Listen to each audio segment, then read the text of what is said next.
As indicated in the email notification about today's town hall, this town hall will be recorded.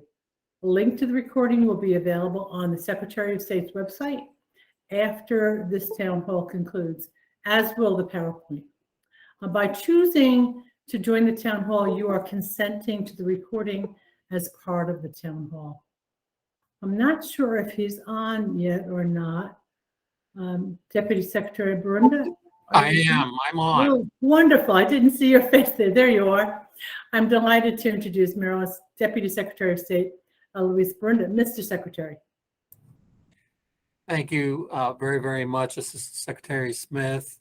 You and your team have done an amazing job over the last couple of years in putting together these wonderful informational webinars. I want to thank you and your team for really making information accessible to our thousands of charities across the state of Maryland. And for those of you who are involved in what I will sincerely call God's work, in the work that you do in providing services to those most in need across the state of Maryland, I thank you for putting together organizations that meet all kinds of needs that perhaps government does not. And so as a founder myself of a 501c3 many years ago, it was an educational nonprofit, and I'll just put in a plug for that particular nonprofit, U.S. Hispanic Youth Entrepreneur Education, where we focused on the high school to college continuum for Latino youth. I know the hard work it is to get a charity off the ground. I would just offer one piece of advice from somebody that was engaged in this work for many, many years, and that is that a charity, while it is a nonprofit, it is a business. And so it's got to be thought of in that way. The mantra that I was taught early on was no money, no mission. And so I will leave you with that. I know that there's a lot of material and great information that's going to be a part of this webinar today. So I will leave you in the capable hands of Assistant Secretary Smith and Administrator Schlein. Thank you, Mike, for all the work that you do as well. And Thank you. Back over to you. Thank you very much, Mr. Secretary. We're very grateful for your words of wisdom. It bears repeating that as stated in the email notification about today's town hall, that this town hall will be recorded. The link to the recording will be available on the Secretary of State's website after this town hall. And by choosing to join the town hall, you are consenting to the recording as part of the town hall. Both the recording and the PowerPoint will be posted on the SOS's website under the Charities tab. And please know that the platform restricts attendance, not the Office of the Secretary of State.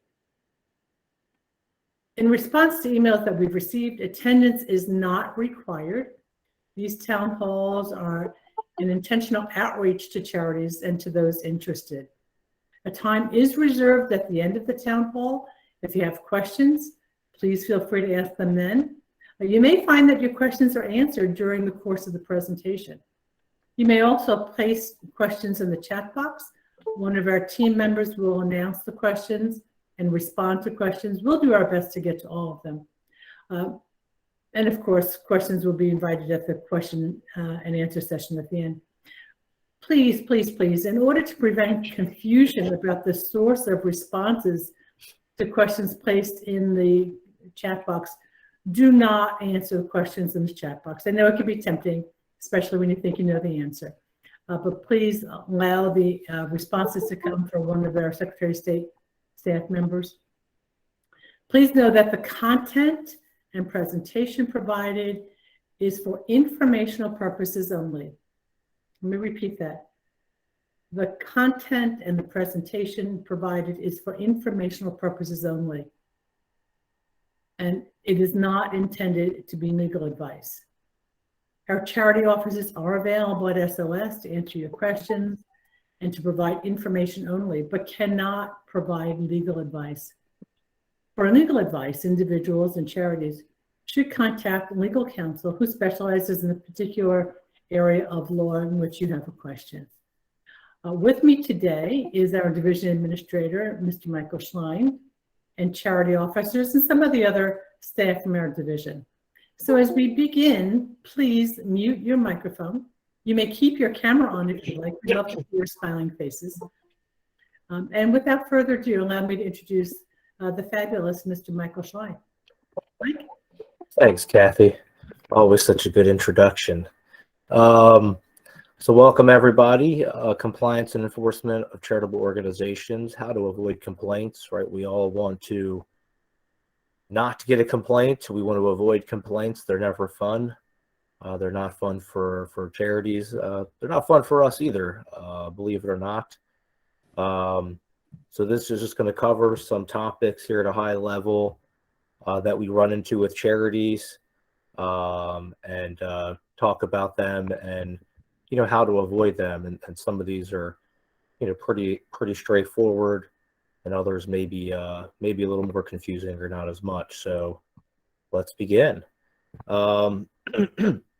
In the law, the Maryland Solicitations Act, that's the law that we regulate. That's the one that requires charitable organizations soliciting contributions in Maryland to register with the Secretary of State's office. And that's in the business regulation article of the Annotated Code of Maryland, Title VI. And the regulations are found in the Code of Maryland Regulations in Title I, Subtitle II, Chapters 4 and 5. And then, so that's really where what we're talking about is derived from, the law and the regulations regarding charitable solicitation in Maryland. So some common complaints and compliance issues. We see a theme in some of the work we do on the enforcement side with charities, and some of them are very common. Others are common, but not to the same degree. So we're going to try to talk about those here a little bit each. First set here of some common violations that we run into on that left-hand column. They're all related to registration. We had a town hall about the registration, the initial and annual registration requirements for charities to solicit in Maryland. And if you didn't get a chance or you want to watch it or read more about it, I encourage it. It's on our website, and you can view that town hall and get more information about what's required to register and stay registered and stay current.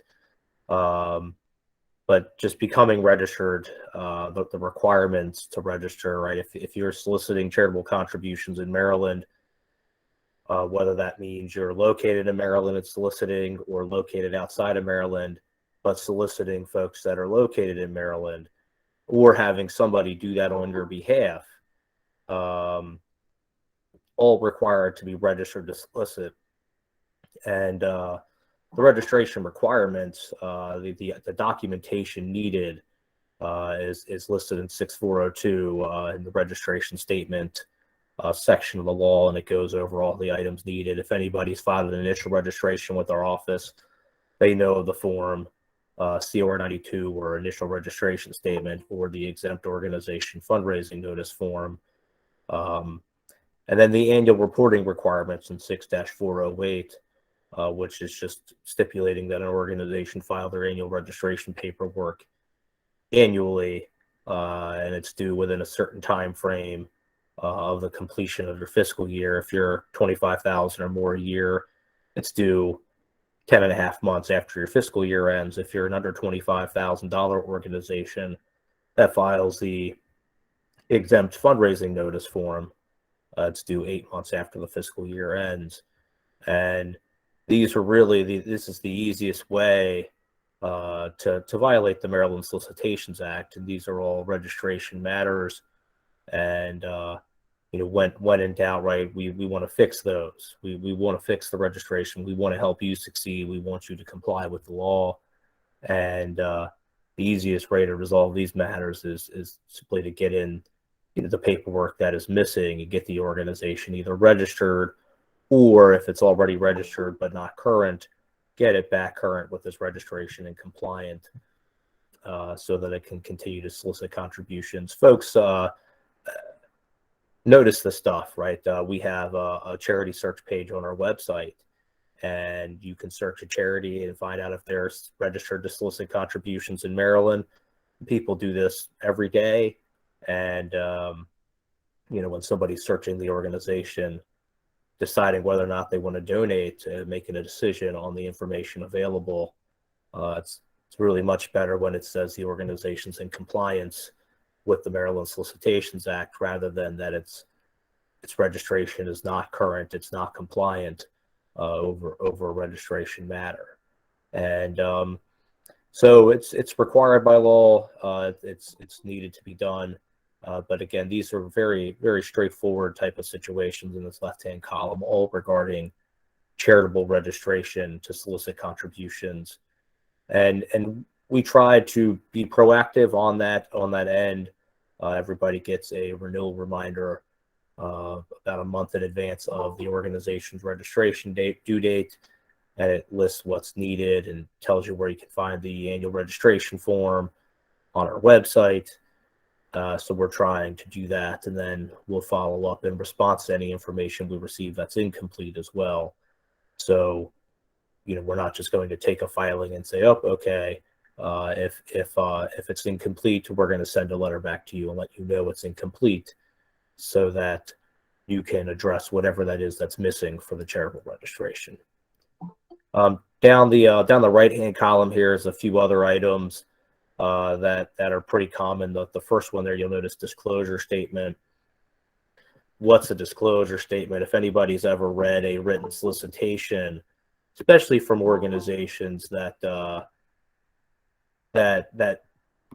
solicit either nationwide or regionally in multiple states, one of the first things people notice, either on the back or at the bottom, is a large block paragraph saying, for copies of information, or for registration statements, or for a copy of the 990, and it tells you that you can contact the charitable organization, and then it lists a bunch of states and their contact information. That's the disclosure statement.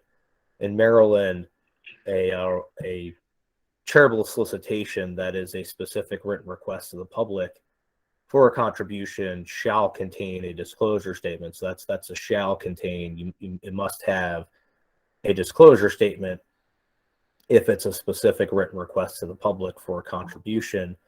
And a written receipt for a contribution shall contain a disclosure statement as well, and it shall be conspicuously displayed on the charitable solicitation and on the receipt for a contribution. So there's wording in the law that constitutes a disclosure statement, and that information is three items that are needed. The first one is a statement that a copy of the current financial statement of the charitable organization is available on request. The second item that's needed in a disclosure statement is the name of the charitable organization and its address and telephone number, where requests for copies of the financial statement should be directed. And the third item is a statement that for costs of copies and postage, documents and information submitted under this title, i.e. the Maryland Solicitations Act, are available from the Secretary of State. So as a charitable organization, on your written solicitations, you want to have this disclosure statement, and that disclosure statement is going to contain those three items that I just mentioned there. And this is a thing that is often missed, especially sometimes on organizations' websites. And but it's an easy fix, right? It's just a matter of getting that disclosure statement on that solicitation for contributions, and in and of itself, it's fixable. And it's something that if you're thinking about your written solicitations and thinking, oh no, I don't have a disclosure statement, hey, you just get one on there in your next set of solicitations, or if there's not one on the website where the donate button's located, throw one on there. And with websites, not that I'm not a tech person per se, but I know, it's like putting a footer on a document. If you're ever worried about what page has your donate button, you can throw a disclosure statement on every page on your organization's website, just to make sure it's covered and there's no doubt. And it's good, folks that are looking to donate, they know you're registered. This disclosure statement helps indicate that. And if they're unsure, they're thinking about it, and they want to verify the organization's registered, they can always check our website, or they'll know that they can contact us as well for that information. 6-501 is another item that pops up in situations, and 6-501 has to do with fundraising agreements. You see the word agreements there. That's the title page in the law. And fundraising agreements are agreements between a charitable organization and either a fundraising counsel or professional solicitor. And those agreements form the basis for having a professional solicitor or fundraising counsel assist the charitable organization in soliciting charitable contributions for it. And there's a few basic elements and items that need to be in fundraising agreements, and sometimes we do not always see these. And with a fundraising counsel or professional solicitor, that agreement has to be made on or before the earlier of one of these two things. It has to be on or before the 10th day after the agreement is made, or the start of the charitable solicitation. Before one of those two things, the agreement needs to be submitted to the Secretary of State's office. And if it's a contract with a professional solicitor, that fundraising agreement should include the text that a professional solicitor is going to use in the charitable solicitation. And there's a couple of things that a solicitor must have in that text that they're going to use to solicit on the charity's behalf. The first of which is the name of the charitable organization. I realize that seems like an obvious thing, but apparently not always. But the text of a solicitation should include the name of the charity if it's being made by a professional solicitor. It should include the specific charitable purpose that is to be advanced if charitable contributions received. And it should include a statement that the person making the call, if it's a professional solicitor, is a paid fundraiser, and that on request they'll provide a copy of the charitable organization's financial statement. That's really this last two-parter where we see a script not contain these two items, where it's disclosed that the professional solicitor is in fact a paid fundraiser, and not disclosing that upon request, charitable organization's financial statement will be provided. Simple things to say, but important things to say. And the law does require those items to be said. The other item on here, 6-508, fiduciaries. You're working for charity, we're fiduciaries, right? If we're working for a charity, we're on the board, or we operate a charity, we're there to act in the best interest of the organization and its mission. And the law just requires that charitable organizations and charitable representatives and the directors, officers, partners, and trustees of charitable organizations and charitable representatives are fiduciaries as to the charitable contributions they collect or spend. So the law even says you are a fiduciary to those contributions you're collecting and spending. So you want to operate in a manner that a fiduciary would operate, right, in the best interest of those contributions and the organization. Mike, it might be worth noting that the common violations he's referring to here are all related to the Maryland Solicitations Act. And so anyone who's Soliciting in other states needs to follow the laws of those states. This is very specific to Maryland's laws regarding charitable solicitation. Right, and that's a good point. One of the many common questions we get. We get it a lot in our when we do the town hall on charitable registration requirements. The first town hall that we've already done this year. One of the favorite questions is, well, I solicit in and fill in the blank on whatever other state it is, and many states have a law similar, not exactly the same, but similar to Maryland. So if you are fundraising in those other states, like Ms. Smith said, you want to make sure you're following the laws of those states as well when it comes to soliciting contributions in those states. But we can't speak to those other states. We're only speaking here to what the Maryland Solicitations Act says. So some other common violations we see, these are less in line with registration type of violations and more on the far more worrisome side, right? These are not always easy fixes. Registration, you can get compliant. If you're not current, you can get compliant. If you're missing your disclosure statement, you can add it, right? All those things are pretty straightforward. Run down this list here and then talk about some of these and what they mean. Application of a contribution, false or misleading material, Deceptive Act, misrepresentation, use of a similar marks or printed matter, misrepresentation, charitable or use of proceeds, misrepresentation, sponsorship or endorsement without consent, and then willful violations and grossly negligent violations.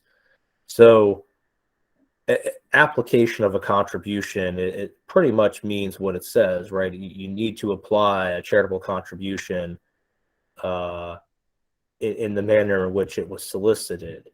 If you're an organization that's doing, I don't know, let's say cancer research per se, and I'm raising money to support cancer research or fund cancer research, I cannot then go spend that money on an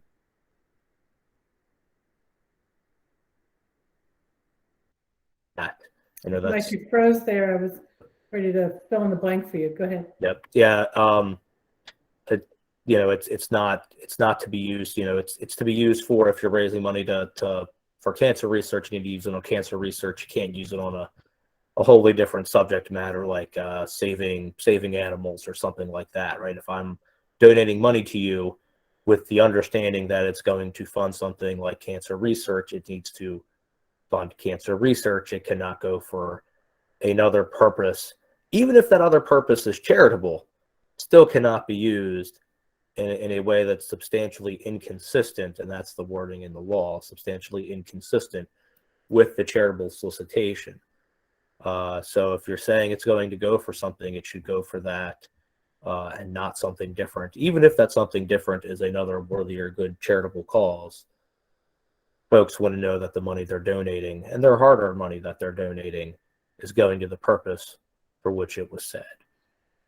False or misleading material, a person may not use false or misleading advertising or promotional material in connection with the charitable solicitation. This is kind of the don't lie, right? Don't use false information. Don't use stuff that's misleading. And whether or not the donor is misled by your information isn't of matter in this situation. An organization cannot use false or materially misleading advertising or promotional material in connection with that solicitation.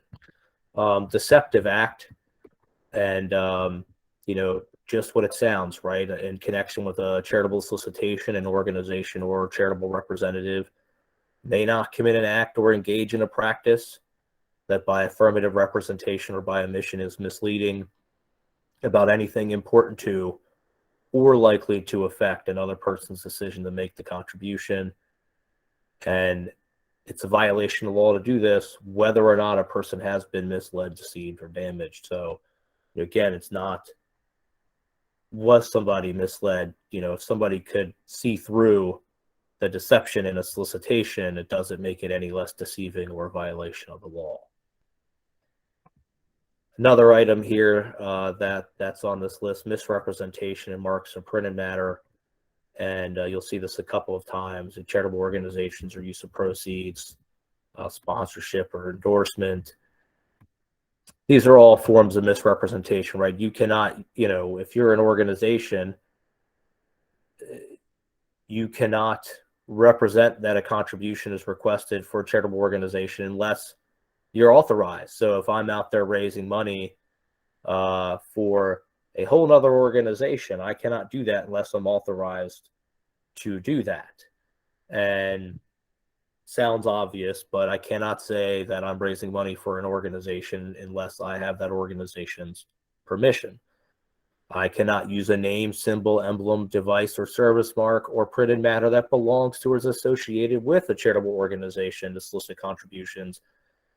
Have to have the organization's permission if I'm raising money on its behalf.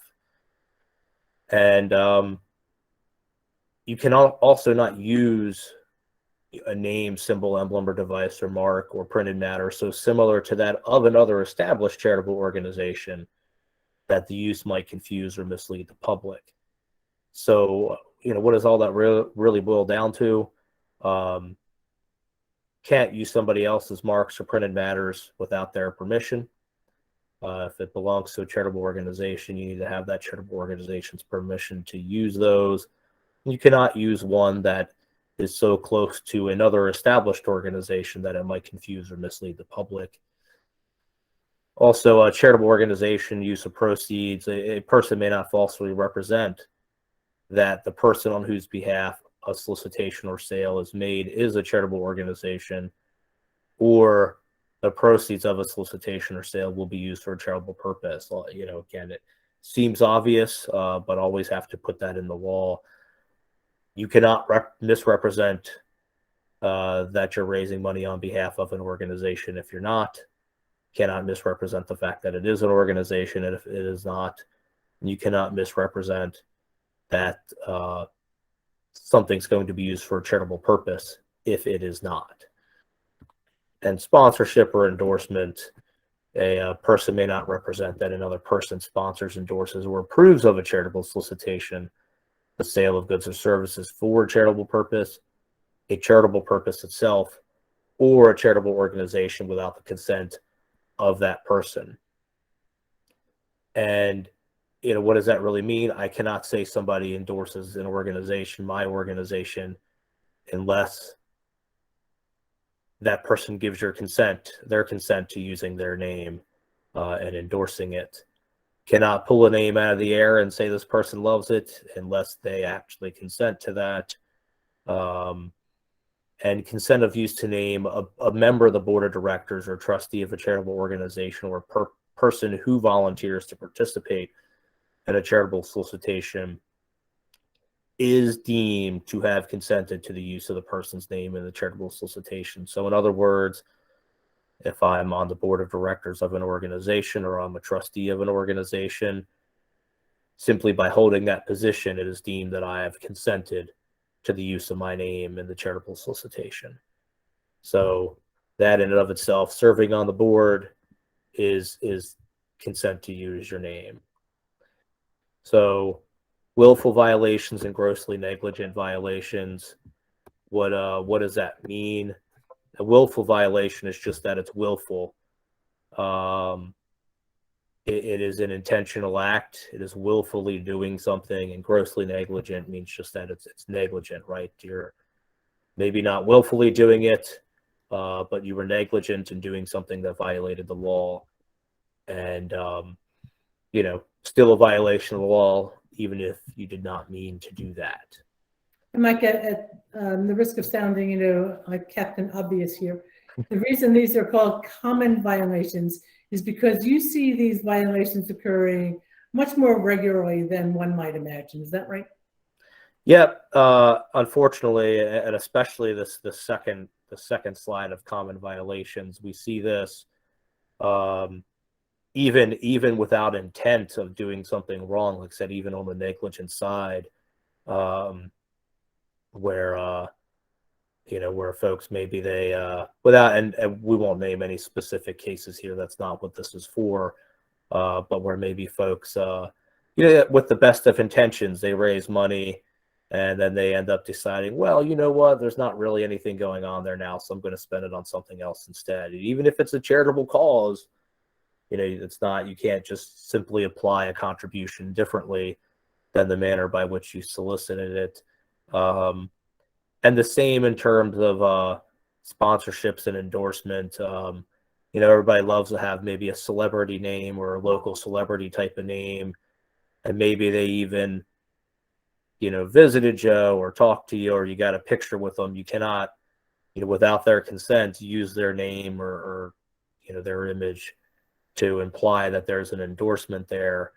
Sometimes folks don't even think they're doing that, right? They just post that picture and because it's a celebrity or it's somebody you really like, and you put it on that website and it starts to imply that that person is maybe supportive of a cause that they're not. So you cannot be doing that type of stuff without consent of the individual, if it's the individual, or the charitable organization, if it's a charitable organization. So Mike, knowledge is power, right? And that's why we're having this town hall, to educate folks about what common violations are so they can avoid them and take actions, review their practices, take actions to make sure that they are not at risk of any of these violations. Besides those obvious things, are there any specific tips that you might offer the folks who are on today's town hall? I mean, check out the Maryland Solicitations Act.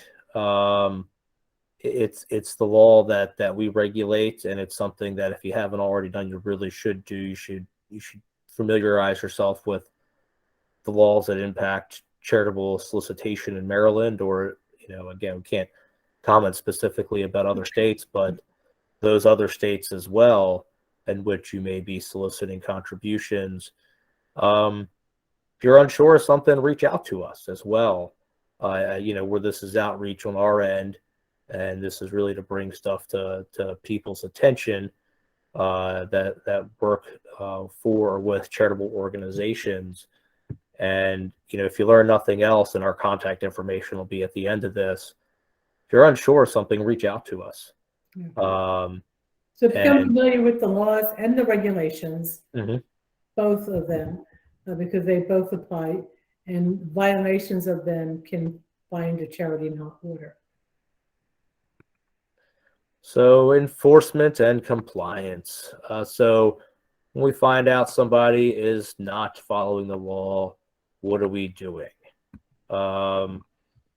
You're at this town hall, there's a good chance, hopefully, you won't see much or any of this from us ever. But on the off chance that something goes wrong, what are we looking at here?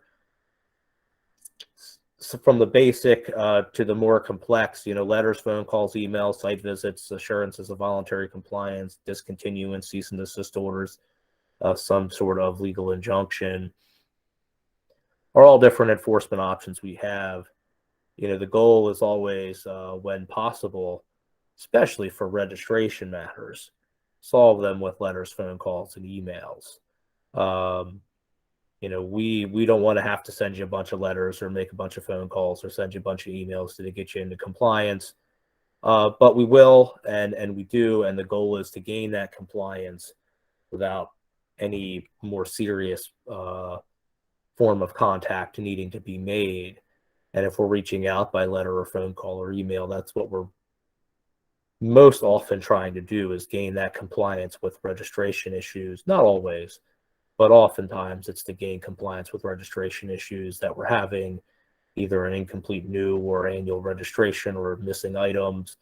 And the goal really is to just pick up that missing information to get an organization compliant. The further along on those lists you go, you're looking at investigations on matters that are more often than not tied to registration itself, but other problems, misleading, false and deceptive, and type of acts. Enforcement actions, letters, phone calls, emails, site visits, and the more austere ones as needed. We want organizations, you mentioned it earlier, and I'll say it again, it sounds like a broken record, but it's true. We want you to succeed. We want you to do well. We want you to comply with the law. It's important to do that, and we want to, as much as a regulatory body can, we want to make sure that we help that success in allowing organizations to comply with the law. And our goal in those contexts is to help you do that. So registration compliance specifically, incomplete initial registrations, it's just that, right? So an organization tries to register, it does not file everything it needs to file with our office, and it remains incomplete until all the outstanding documents and fees are received to complete that registration. If an organization submits an incomplete registration statement, we're going to send a letter back to that organization telling it what it needs in order to comply. So be on the lookout for a response from our office. And enforcement actions regarding incomplete registrations, the main options here, letters, emails, phone calls, are the most common forms of contact for an incomplete initial registration. Site visits. So what's a site visit? Might come out, knock on your door if all else fails, and try to get compliance that way.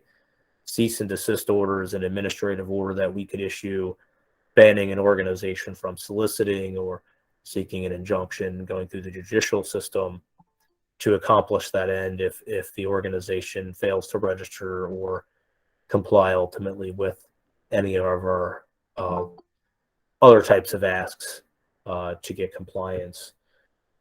And if an organization attempts to register and doesn't complete registration after 3 years and no response, we're going to close that registration out. Why might that be, or why is that, or why could that be done? In Maryland, the law requires the organization complete its registration, receive that certificate of registration from our office before it can solicit charitable contributions in Maryland. So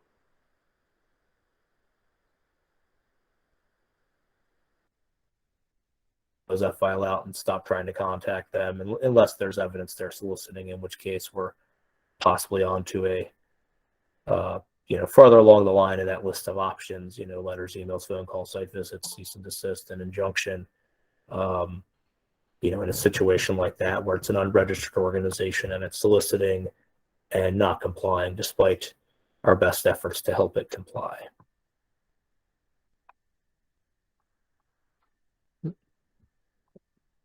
Going on here. There we go. Registration compliance continued. Incomplete annual registrations. This is probably the number one thing we see in terms of violations of the Maryland Solicitations Act. I know people think, I just didn't file my paperwork. It's actually against the law not to file annual registration paperwork on time. So this is, like I said, it's the most common thing we see. If it's an annual registration for an organization that receives $25,000 or more per year, it's due 10.5 months after the fiscal year ends. And if it's still incomplete 60 days after that date, the organization is considered delinquent and a $25 late fee is assessed. And that late fee then increases $25 per month on the first day of each month thereafter until the organization's registration is current. So you have 10.5 months to get the annual registration paperwork to us. There's really what amounts to a 60-day grace period written into the law after that as well. So 10.5 months to get it in on time, 12.5 months after the fiscal year ends before you get a late fee. And, it's a shall assess. So that late fee is assessed on that 60th day after the due date. And it goes up $25 on the first day of each month thereafter. So, it's the law, and help us not charge late fees. Get that registration paperwork to us. If there's an issue or there's going to be a problem getting it to us on time, reach out, let us know in advance. Easier to help in advance than find out after the fact or not be told at all, and have to work from that point to regain compliance. Enforcement actions regarding incomplete registrations. Similar lists you've seen on prior slides, right? Letters, emails, phone calls, site visits, cease and desist orders, injunction. Most commonly, letters, emails, phone calls are all that it takes to gain compliance. We're trying to help you by sending you those letters and emails and making those phone calls. We want you to get current. We really don't want to have to charge late fees. But if it's after 60 days past the due date, then a late fee gets assessed. So for the most part, though, it's letters, emails, and phone calls, and be on the lookout. Part of why the information is there that, on the annual updated registration form, we ask for an organization's physical address and mailing address. We ask for its phone number and its email address. They're all required items. But this is part of why we ask for phone numbers and emails as well, and not just an address. We'll send you an email. We'll make a phone call to whatever information we have on file for the organization. So make sure we get a good email address that's actually going to be answered. Make sure we get a phone number that's actually going to be answered. Or if not answered, at least somebody's going to return that phone call because they're checking the voicemails. Important to give us good information so that we can reach out to you should an organization fall out of compliance with registration. On the more serious, again, all serious, but on the more, maybe I'll call it scarier side of violations of the law, investigations of complaints. Our office works with the Maryland Attorney General's office and the potential violation of the Solicitations Act when we're conducting an investigation. And that partnership is vital to enforcing this act. And so we work closely with the Attorney General's office on those investigations. We get a complaint of a violation of the Maryland Solicitations Act. We're going to look into that complaint. We're going to decide what, if anything, can be done about that complaint. And we're going to look into it, and we're going to decide the appropriate action. There are different results of investigations. It talks here about we may issue a cease and desist order when a determination is made that potential violations presents a threat to the public's health, safety, and welfare and requires immediate end to charitable solicitations. That's the bar when we issue a cease and desist order. There needs to be a threat to the public's health, safety, and welfare, and that it require the immediate end to charitable solicitations. So hopefully, hopefully that's never the case, with anybody on here, but that option exists, and it's kind of that immediate option should we feel a immediate threat that has to be handled quickly. And the order would notify the respondent, which is the organization that receives it, that the secretary has determined the respondent has committed violations of the Solicitations Act, and that it warrants that cease and desist order that we've issued. So does that mean that every investigation results in that? No, not at all. Sometimes we look into a complaint, we determine there's no violations of the act. Sometimes we look into complaints and there are some pretty simple fixable things that we can handle in a much lesser manner than a cease and desist order. And Mike, when you say that, what you mean is that you're in communication with the charity and gives the charity the opportunity to make the corrections that are necessary to be compliant, right? Correct, exactly. And the slide after this one here, we're going to talk about a couple of those other options that our office sometimes uses when the cease and desist order is not the proper remedy for a problem. Charities investigations and enforcement activities. So I mentioned on the prior page, collaboration between the Secretary of State and the Attorney General's office. It is vital to regulating charities in Maryland, and we work with them and they work with us, and we try to ensure successful outcomes against rogue charities, respond to complaints from citizens donors, inquiries from the public, law enforcement, media, among others. Anyone that sends us a complaint alleging a violation of the Maryland Solicitations Act, whoever that may be, even if sometimes that's also ourselves that look at something and, think about, okay, well, maybe something needs to be looked into here. So that's a possibility as well. A lot of our work is responding to those complaints, but it can be proactive just the same. Enforcement actions that are taken they're taken on behalf of Maryland citizens in the public interest. They're taken to ensure charitable contributions are used for their intended purpose and that donors are not misled. And if we determine violations of the Maryland Solicitations Act, that's when we're going to take these actions. We take this work seriously, very seriously, and our role, in the public's interest and trust to make sure solicitations are made accurately and honestly, and that the contributions go where they are supposed to go, as best as we can do that. So enforcement actions resulting from complaints, informal actions, explain requirements to gain compliance, used for lesser violations, sometimes very informal, like a letter or phone call, to explain something and hopefully educate the organization on what it was doing wrong and help it to comply. Letter agreements, which requires an officer of the organization to sign it and return it and agree to comply with whatever section of the law it was violating moving forward, and all the way to the more formal actions like an assurance of voluntary compliance or discontinuous or the summary cease and desist orders. An assurance of voluntary compliance is essentially a settlement agreement where the charity agrees to comply with the law moving forward.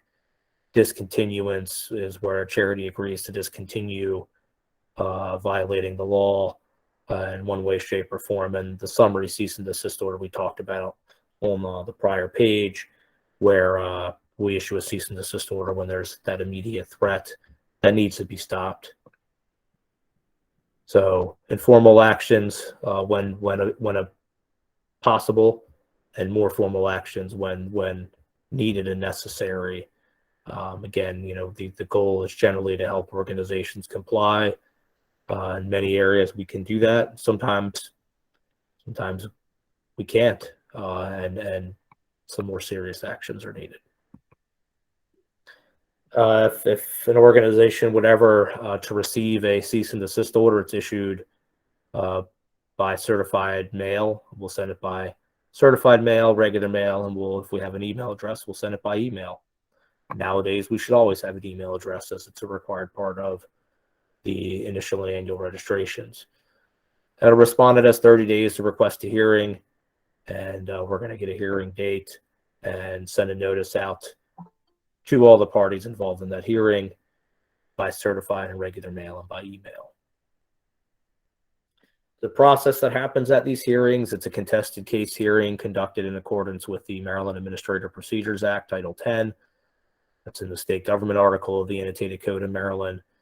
And the hearing, the purpose is to hear evidence and arguments requested by the respondent, which is the charity. The charity is, by requesting a hearing, asking us to remove the cease and desist order that we issued and making arguments to persuade us to remove that order. And respondents may be represented by counsel. They don't have to be, but they may be. And we're going to establish proper notice was given. That's one of the first things you have happen at a hearing. We provide proper notice. We're going to provide proper notice, and that's established so that the hearing can proceed, that proper notice was provided. And after the hearing is done, a proposed decision will be issued within 30 days of the last date of the hearing. Maybe it's a one-day hearing, maybe it's a multiple-day hearing, but 30 days after the last date of that hearing. So in other words, after it's concluded. And then that decision is based upon the findings of fact and conclusions of law. And secretary decides whether to affirm a proposed decision and makes a determination if exceptions hearing is requested. So there is an appeals process, and it can even go to a judicial review if someone is still not happy with our decision out of a hearing.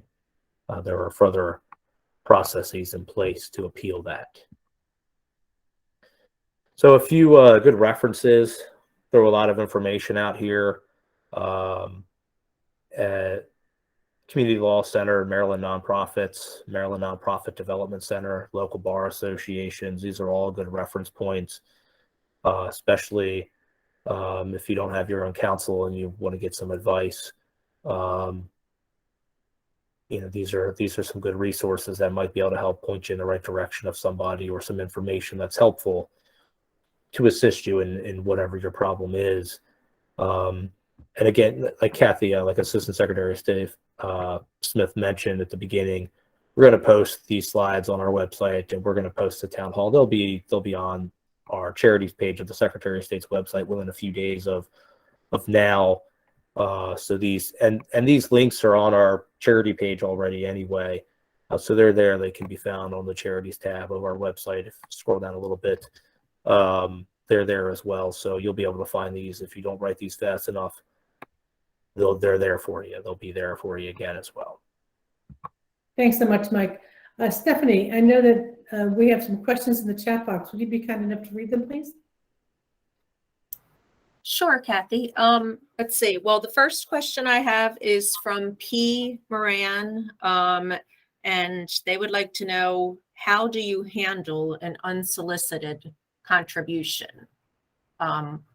So if you want to just elaborate on that, Mike, I guess is in regards to maybe the 990 or. Mm-hmm. So an unsolicited contribution, remember it's the Maryland Solicitations Act, right? So in the act, it defines a bunch of terms. One of the terms it defines is what is a charitable contribution. And it defines it pretty broadly. Any gift, made basically, or payment made to which a charitable appeal is included. I'm speaking very broadly there, but an unsolicited gift does not count as a contribution under the Solicitations Act. So in other words, for the purpose of counting it towards a registration requirement, an unsolicited gift does not count as a contribution. Now, the trouble always comes in that, right, if you're using a 990 or 990 EZ, it's an IRS form. We use that kind of piggyback off of that for solicitation registration purposes in Maryland. And that form doesn't make a distinction between an unsolicited gift being received and a solicited gift being received. But an unsolicited gift under the Solicitations Act is not considered a charitable contribution for the purpose of solicitation registration or any of those thresholds as part of registration, maybe an audit or a fee requirement. That unsolicited gift is not counting towards the audit requirement. It's not counting towards a registration fee requirement as part of your registration. So, Mike, is it fair to say, sort of simply put, the Maryland Solicitation Act applies to those who are actively soliciting, whether that's you have a donate now button on there, or you've sent a request for money either by mail or email or orally? Yeah, exactly. And then the contributions received from any of those solicitations, be it that letter or email or phone call, or even just the donate button on your website. If I go to a charity's website and there's a donate button and I decide to donate, that donate button is a solicitation. Correct. So that money received from that would be received from a solicitation and would count towards any registration requirement.